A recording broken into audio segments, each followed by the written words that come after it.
Hi guys, this is Nikki, also known as Physics Trader, and you're watching the January 15, 2021 Philippine Market Update. Let us begin. All right, so just reminding everyone to please like, subscribe, and share. And today is a Friday, so you've got a free Friday class again from me. Today, 5:30 p.m., we're going to talk about everything that you want to know about SPACs in under an hour.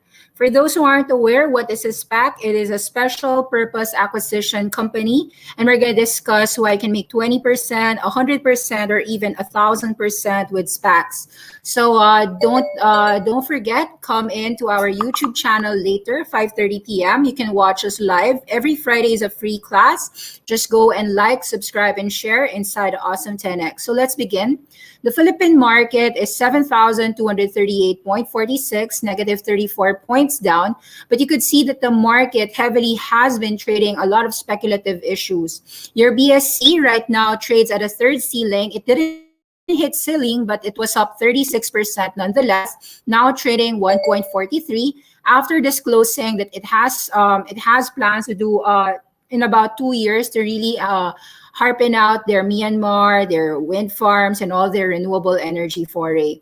Your APL is up 7%, now at 30 cents. From 5 cents to 30 cents, this company has gone 600% just because they said that they're going to do mining. It looks to me that the market has heavily extended these valuations. Nonetheless, as you could see from the actively traded amounts, that 1.6 and 1.1 billion on BSC and APL looks to be actually a lot of speculative activity, especially in your top 5 names. Your top 5 names are actually at least for BSC and ASEN, you've got actual disclosures.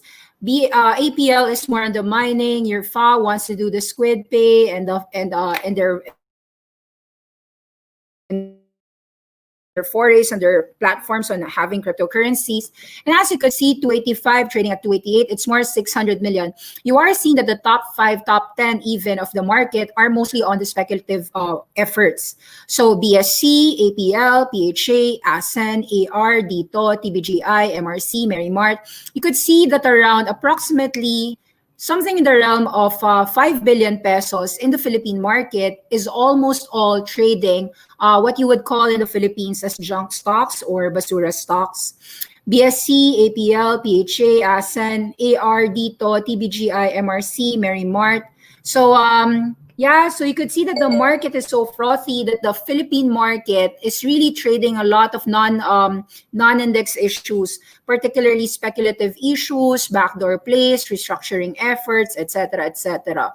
Your market value is trading 10.38 billion pesos, foreign net selling negative 400 million. You've got a bunch of 120 advancers, 103 decliners, but the majority of the trades really aren't in the index. So I don't think that you want me to even talk about the index. Perhaps let's discuss about the top traded names, particularly these 10. So I would answer BSC, APL, PHA, ASEN, AR, DITO, TBGI, MRC, Merrimart. That would be your top 9.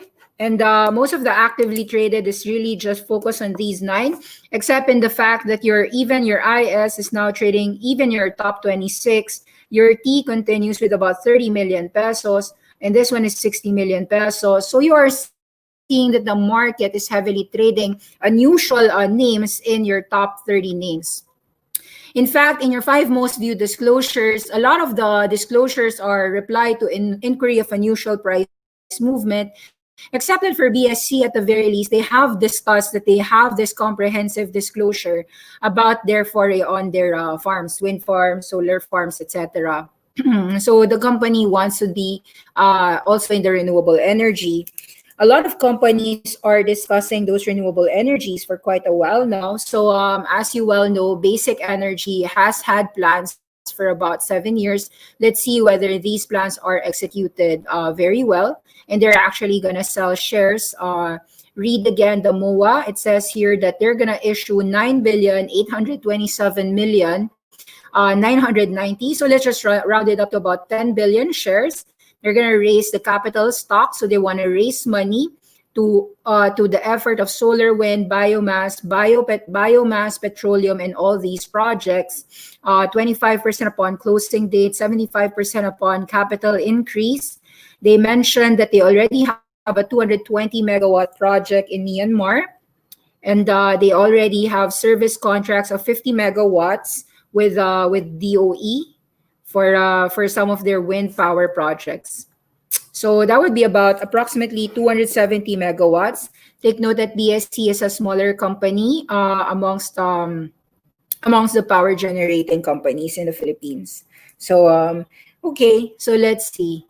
I'll take a look at your questions as well. Let me see. There are questions like, let me just get a slew of your comments before answering all the charts. There are questions on MacroAsia. What are your thoughts on ACR's latest disclosure about their A+ credit rating? Typically, guys, A+ credit rating is just an ability to get them to borrow money. So typically, since ACR is also trying to do renewable, they're probably trying to beef up their balance sheet. And a credit rating would actually enable them for credit facility. The better their credit facility, the better they can execute their business mission. Is it wise to liquidate our positions now? Depends on what you own. So it is a question on what you own. What is the play for Sun and IDC? Already said that Sun was actually a restructuring effort. For IDC, I think just their cash dividends, but property-wise, I don't see anything different than other properties. BSC, APL, or Froth. So it's the top 3 traded. So we're going to answer that for you later on. Department of Energy bears plans to tap more renewable energy. FGen is a beneficiary. Indeed, you could answer that all the energy sectors are beneficiaries. So that actually underpins our reason why we were bullish on ASEN for quite a while now. And so actually, ASEN dropping at about 6 pesos to 450 is actually more of an opportunity rather than a risk. Let's see, what are the sectors to watch in 2021 for PSE? To be honest, the Philippine market might only just be attractive in terms of value. People might actually voyeur to some value names. But other than that, I think from a secular trend standpoint, there are very few clean energy names. Clean energy would be a very huge, it is a very huge 10x trend for the next decade, electric revolution. And so in the Philippines, the only electric revolution beneficiary would just be nickel. So I'd say that it will be the same as 2020. You'd have your nickel FNI, perhaps. They would have to say in their headlines about how their company is doing in that foray about the demand. So you need to ask the MacroAsia beneficiaries on whether they truly got higher demand given the demand for storage batteries, which need a lot of battery storage, which is a necessity when you have electric vehicles. So that is going to be the line of questioning when you have a MacroAsia annual shareholder report. If you have gains from Basura stocks, is 10x equivalent to 1,000% gain? Yeah, 10x is equivalent to 1,000% gain. I usually really don't trade Basura stocks in the Philippines, and so particularly I'd say that I do have some penny stocks abroad. Mostly, you could argue that it's a penny stock. Like we have a lot of cannabis names, we have some warrants and SPACs and weed names. We've got a lot of penny stock related names, but there is a reason why I want them. So I wouldn't say that they are penny stocks without a reason. So, but largely speaking, I am I'd say 95 or 90%, mostly in the US. So not a lot of positions in the Philippines. Why is MAC a better choice than PAL? The answer is quite simple. It's really just about liquidity.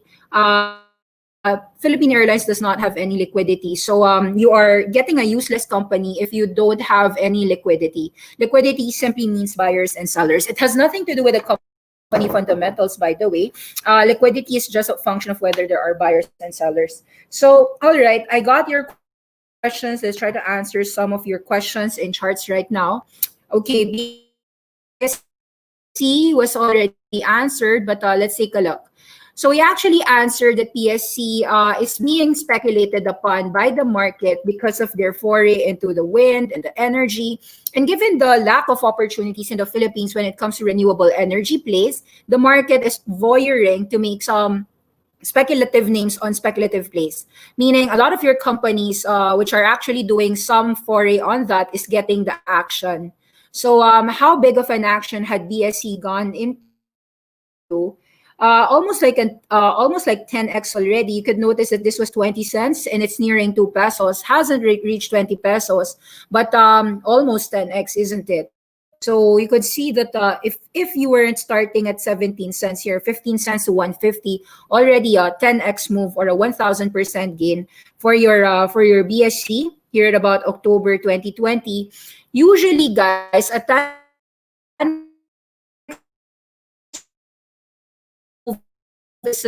even with the news. So usually with those types of disclosures, you want to actually be aware of potential drops as well. So it's likely that the people at 50 cents don't want to sell themselves cheap, given the disclosures just 2 days ago around January 13, wherein we read it for you, the market update shared to you about that BSC corporate disclosure. People who were buying that were actually buying it at the ceiling here at about 70 cents, then 105. You actually got double ceiling, right? Triple ceiling, 50, 50, 50. Bakit? Magkakabit pa sa internet. Meron ako ngayon streaming eh.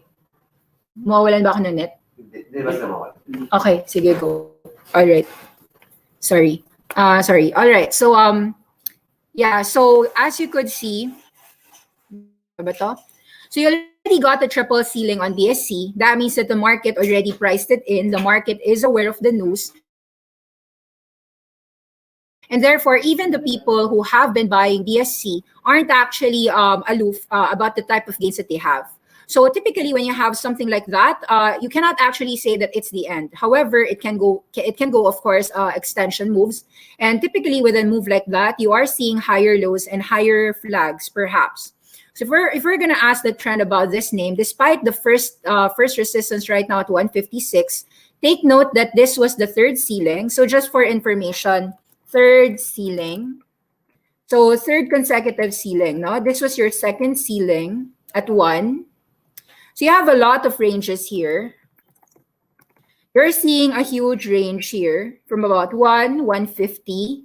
And perhaps the people who entered at about 70 cents was the first ceiling. We're usually the it's not about them being buying fast, but really they were reading their disclosures very fast, so they made that money from about maybe 70 cents. They doubled their money in 2 days. Sometimes they would actually be open to taking profits, even if it can go higher. So be aware that two things. I'll give you the scenarios here. The scenario is the people at 70 cents might actually make a corrective move. They might sell some at 140, but that doesn't mean that it's ending because these are three ceilings, right? If this rises again next week, you probably have what? 150, around 150 plus another 50% move is around 225. So let's just see it ceiling after ceiling, right? So about, let's say 2. Let's say it doesn't hit 225. Even at 2, how much would a person here make? About 300% in about 3 days. So we have to think about the fact that people are also doing a lot, making a lot of money in such a short span of time. So you have to be aware that assuming the entry point was at 70 cents, even at that disclosure, perhaps your slew of buyers would still voyeur here about 1 and 120. So the person who sold today at 135 might actually sell again next week at 2 peso, and even the buyer at 135 would still want to sell at about 2 peso or even at 3 peso. So you are opening yourself up to a lot of ranges here. On buying, let's say tonight, let's say you bought yesterday at 1, or you even bought today at about 135, as you could see, you had 1.6 billion pesos. That means that the market, majority of them actually bought rather than sold.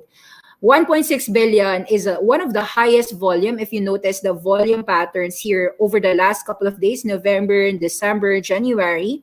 So around December and January, all of these buyers are in the money. They're either averaging up. I'd say that people who got in below 50 cents would also be tempted to take profits. Do not underestimate the potential for profit taking, especially since this is the third day. This is the first 30 minutes of the disclosure We are talking about 3 days worth of disclosures. How long can a disclosure go? So typically, I'd say that you are opening up to several ranges here. Even if it rallies to about 170 to 2 pesos, that is a trim. Now, if you have it at about, if you don't have it, where will you enter? Chances are, watch whether you have a lot of buyers around 120 to 1. You have to take a look at the equilibrium. At what price would people who have 50 cents or 1 peso be willing to sell it? Typically, they'd sell it maybe 100% or 200%. So assuming the people at 1 are greedy to wait at 2, you wait it out whether they're going to sell at 2. So that nonetheless, it's going to be tricky in the next coming days. There is no definitive range for BSC. You don't know the top, neither do you know the bottom. These are just approximations. If you're going to ask me the range for the next coming months for BSC, likely going to trade between 1 to 2. So it's 100% range, even in a single day or a single week.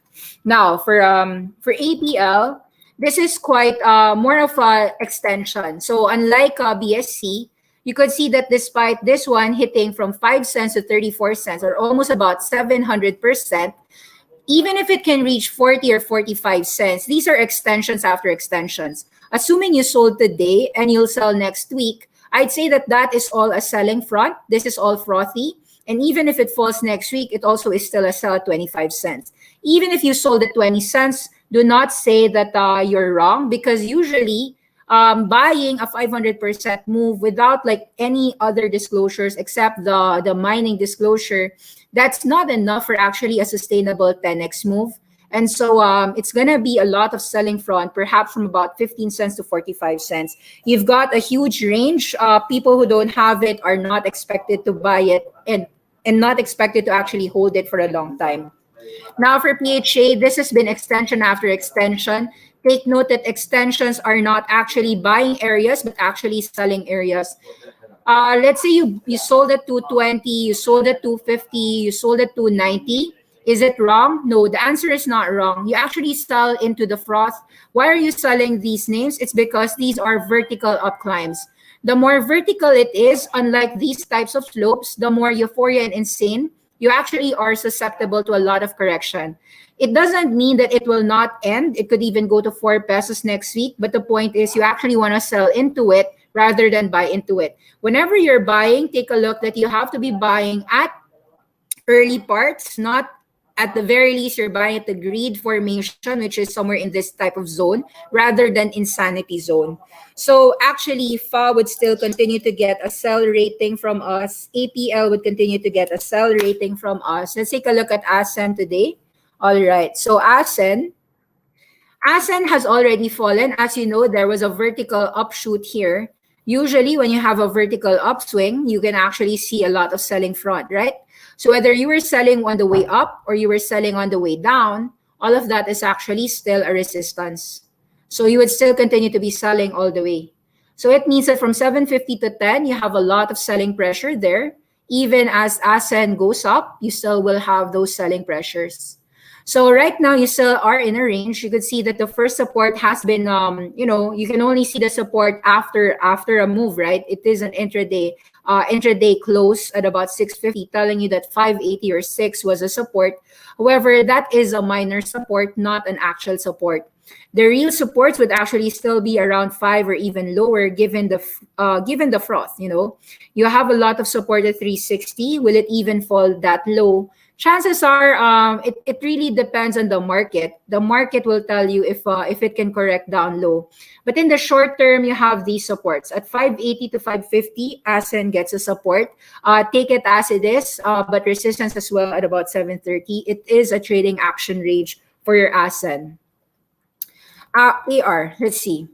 So similarly, you're seeing that the market is too much in the froth zone.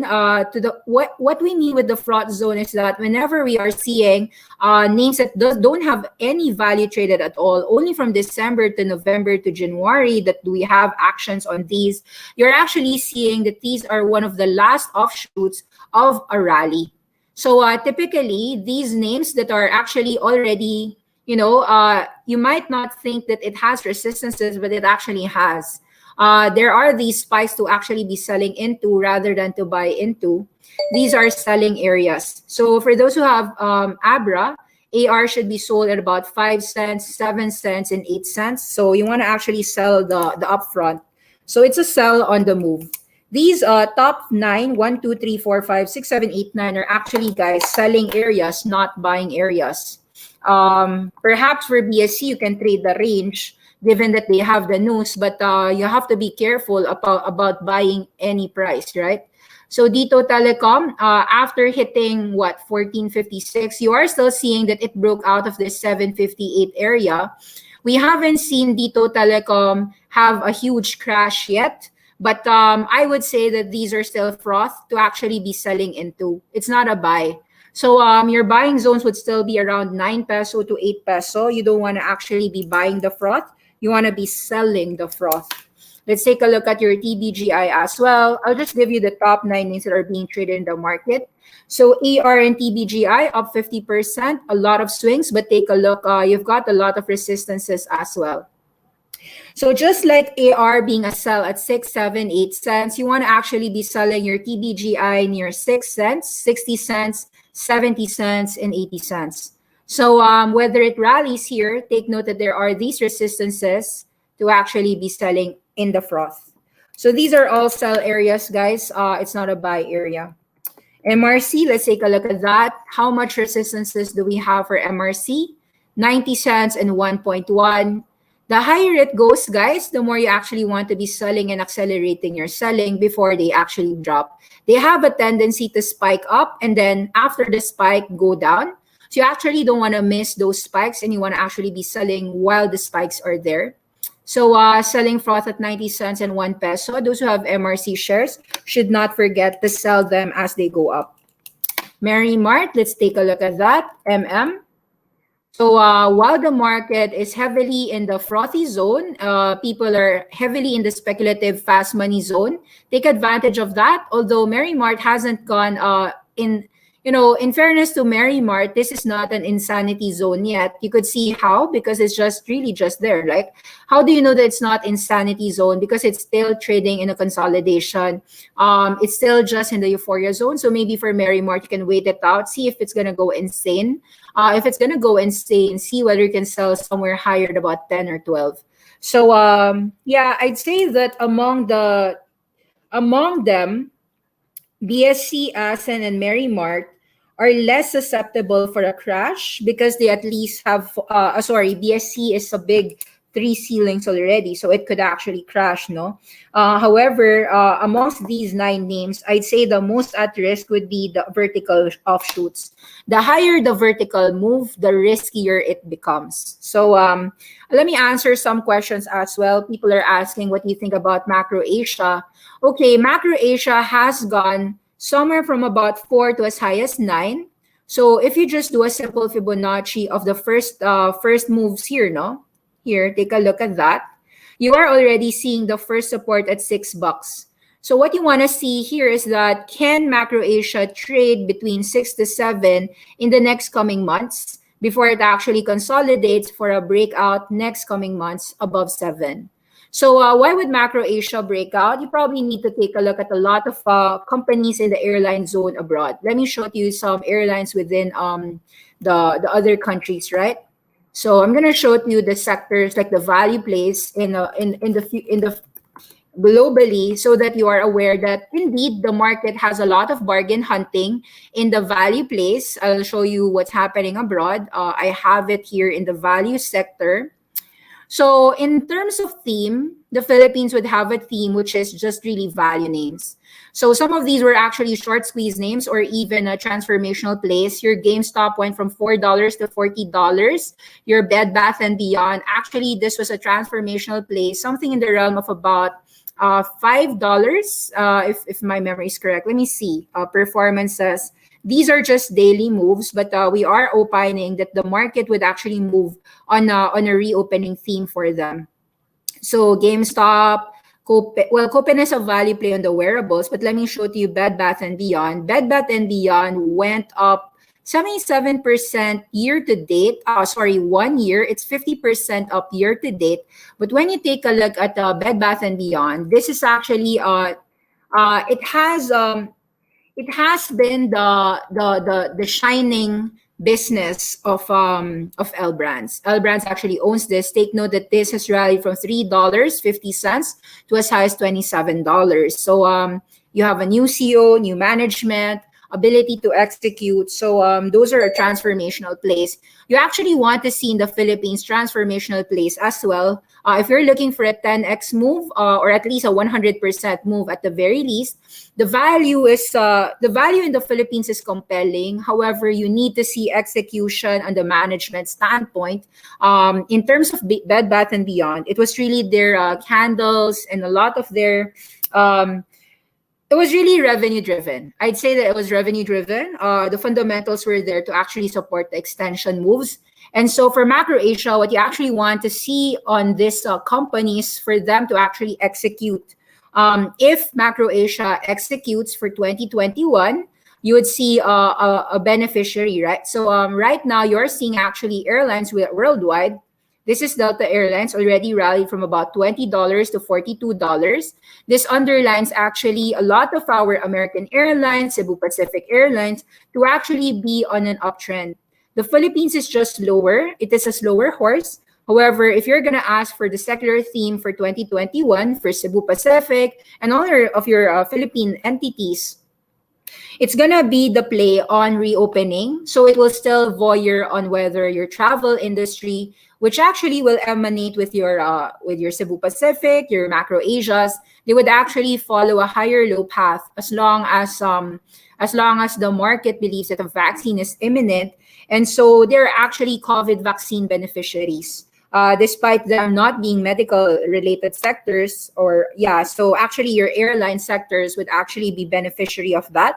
And so for those who have MacroAsia, assume that 6 to 7 is a consolidation zone in the next 2 to 3 months. You want to actually accumulate as low as possible and no problems with it. Now, as for ACR, there was a question on it. ACR is, so you're seeing actually that there has been news, that ACR has always been in the energy resources as well. And I'd say that the market so far knows that ACR is trading between 1 to 150. At the very low, maybe here there was, but I don't see the market actually making a retest of your March lows. So these are considered higher lows for your ACR. You've got 80 cents here, you've got 115 here, you've got 120 here. If you're bullish that ACR is a potential reopen, no, actually it's not a reopening play, right? It's an energy related play given that ACR, let's take a look at the news, no? ACR, what's this? Alson's Consolidated Resources. Let's read those credit ratings for you. November 18, 2020, they were selling 3 billion pesos in commercial papers. They reported an increase in their 9-month net income. Their income surged with Mindanao plants in full operation, and they're raising $1 billion to finance projects. They're raising $6 billion. They're doing a lot of power projects to boost their pandemic recovery. Let's read this out loud. So basically, Alsons is probably in a transformational move.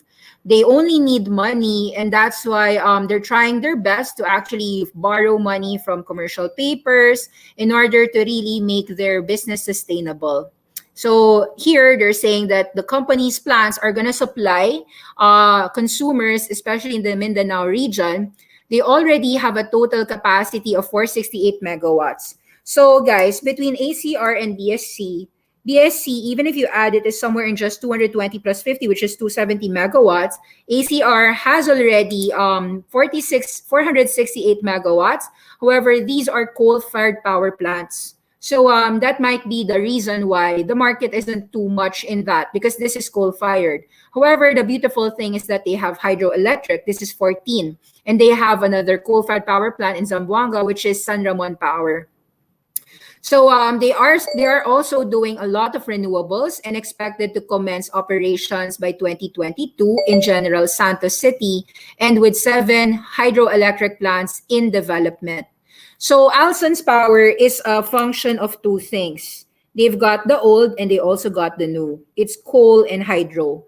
So you know that the entire world is really signing up for a clean energy movement, whether it be Biden, whether it be China, whether it be Europe, all of them, right?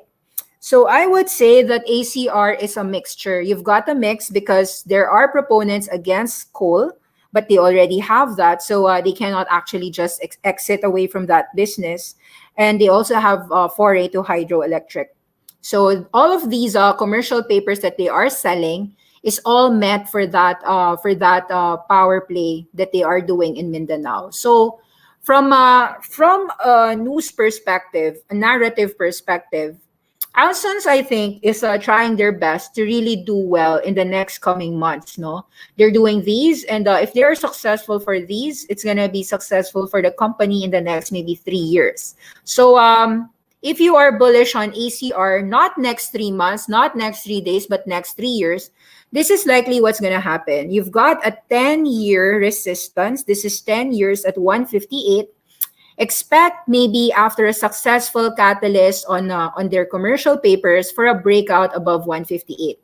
In a most bullish foray, if they really become a trending company in the next year for 2021, you actually want to see whether ACR here at about 135, you've got a risk of 122, right?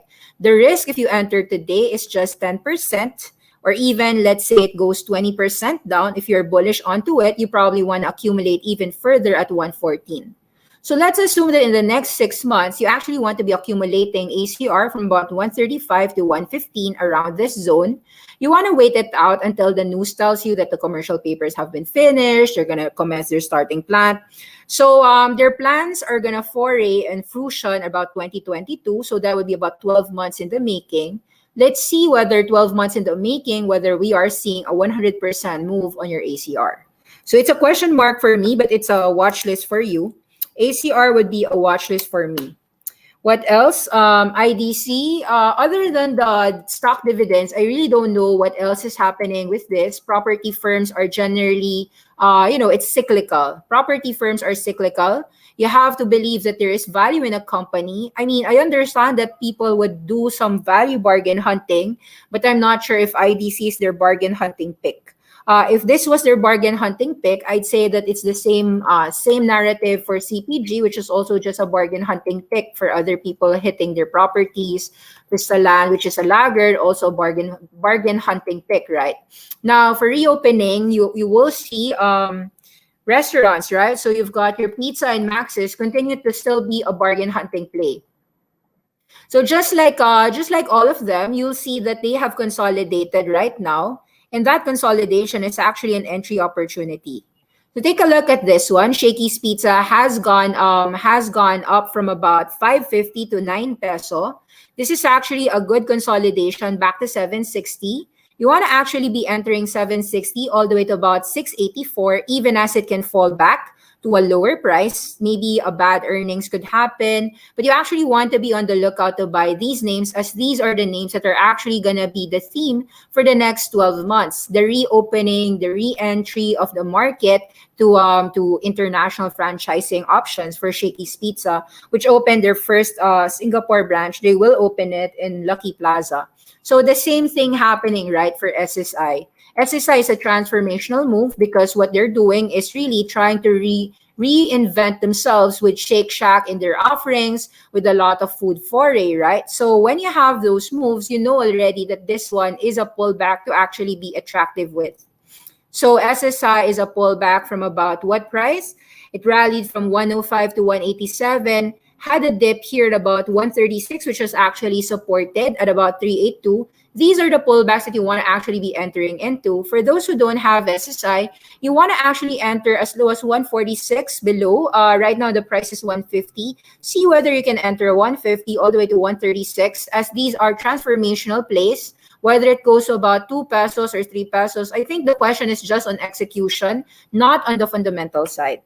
So yeah, if you're going to ask me 2021 outlook, that would be the answer. And I think I answered most of your questions. Please don't forget to like, subscribe, and share. Awesome 10X. See you again, Philippine Market Update. I'll answer some of the other questions next week. So we have a 5:30 p.m. class later on. Don't forget to come and drop by. We've got this topic later on. Wait up, guys. Where is my summary? Let's go to later. So this one, everything you need to know about SPACs in under an hour. That would be our topic later on. So 5:30 p.m. See you again in this channel. And thank you very much and have an awesome 10x life.